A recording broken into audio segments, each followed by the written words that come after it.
Lesson 80. The Crystal Palace. First listen and then answer the question. How many people visited the Great Exhibition of 1851? Perhaps the most extraordinary building of the 19th century was the Crystal Palace, which was built in Hyde Park for the Great Exhibition of 1851.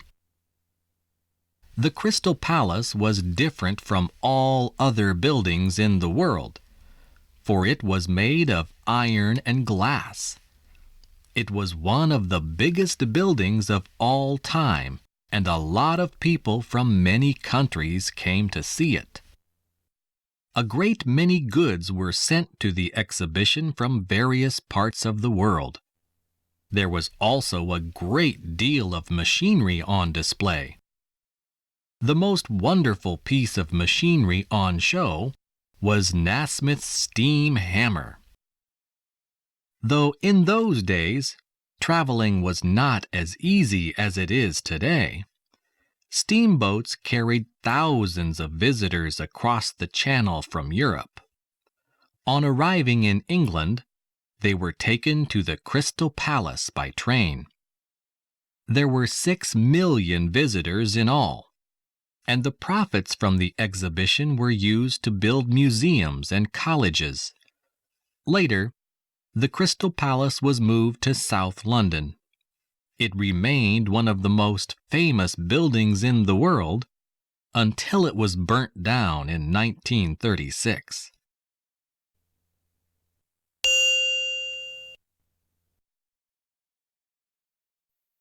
Lesson 81. Escape. First listen and then answer the question. Why did the prisoner attack the driver? When he had killed the guard, the prisoner of war quickly dragged him into the bushes. Working rapidly in the darkness, he soon changed into the dead man's clothes. Now, dressed in a blue uniform and with a rifle over his shoulder, the prisoner marched boldly up and down in front of the camp.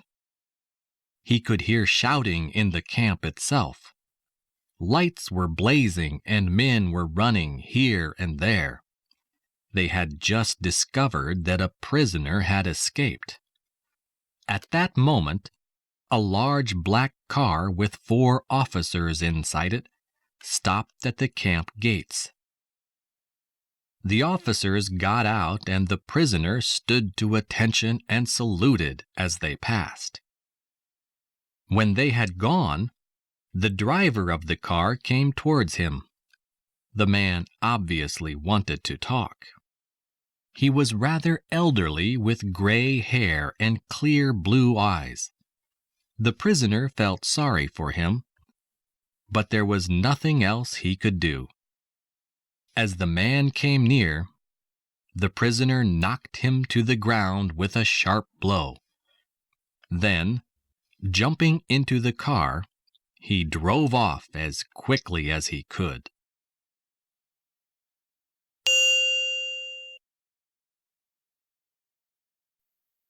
Lesson 82. Monster or fish? First listen and then answer the question. What was the monster called? Fishermen and sailors sometimes claim to have seen monsters in the sea. Though people have often laughed at stories told by seamen, it is now known that many of these monsters, which have at times been sighted, are simply strange fish. Occasionally, unusual creatures are washed to the shore, but they are rarely caught out at sea. Some time ago, however, a peculiar fish was caught near Madagascar. A small fishing boat was carried miles out to sea by the powerful fish as it pulled on the line. Realizing that this was no ordinary fish, The fishermen made every effort not to damage it in any way. When it was eventually brought to shore, it was found to be over 13 feet long. It had a head like a horse, big blue eyes, shining silver skin, and a bright red tail. The fish, which has since been sent to a museum where it is being examined by a scientist, is called an oarfish. Such creatures have rarely been seen alive by man, as they live at a depth of 600 feet.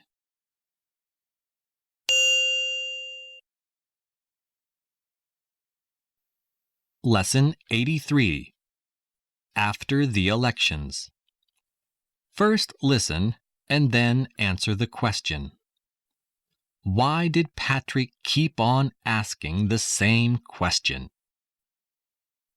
The former Prime Minister, Mr. Wentworth Lane, was defeated in the recent elections. He is now retiring from political life and has gone abroad. My friend, Patrick, has always been a fanatical opponent of Mr. Lane's radical progressive party. After the elections, Patrick went to the former Prime Minister's house. When he asked if Mr. Lane lived there, the policeman on duty told him that since his defeat, the ex-Prime Minister had gone abroad.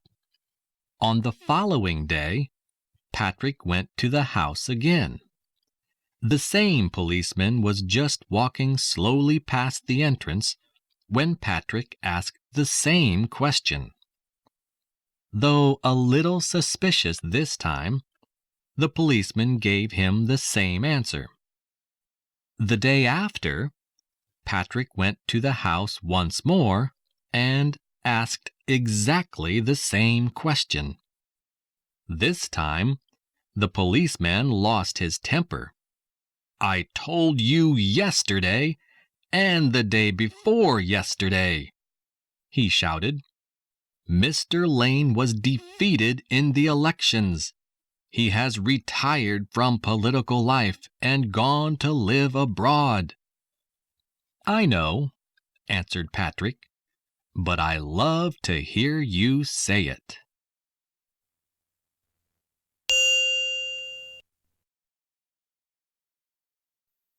Lesson 84. On strike. First listen and then answer the question. Who will be driving the buses next week? Busmen have decided to go on strike next week. The strike is due to begin on Tuesday. No one knows how long it will last. The busmen have stated that the strike will continue until general agreement is reached about pay and working conditions. Most people believe that the strike will last for at least a week. Many owners of private cars are going to offer free rides to people on their way to work. This will relieve pressure on the trains to some extent. Meanwhile, a number of university students have volunteered to drive buses while the strike lasts.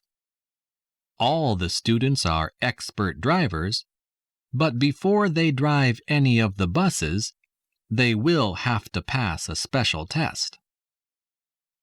The students are going to take the test in 2 days' time. Even so, people are going to find it difficult to get to work. But so far, the public has expressed its gratitude to the students in letters to the press. Only 1 or 2 people have objected that the students will drive too fast.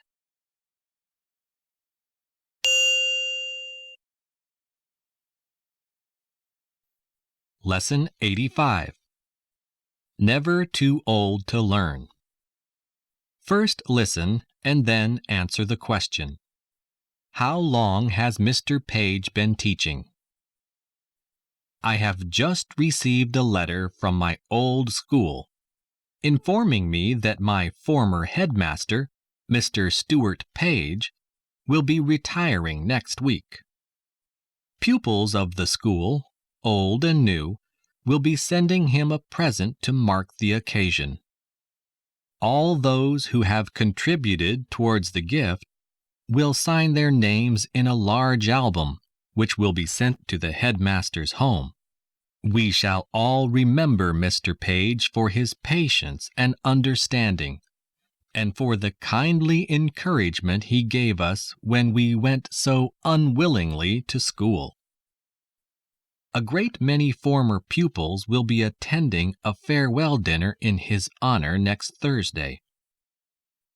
It is a curious coincidence that the day before his retirement, Mr. Page will have been teaching for a total of 40 years. After he has retired, he will devote himself to gardening. For him, this will be an entirely new hobby. But this does not matter, for, as he has often remarked, one is never too old to learn.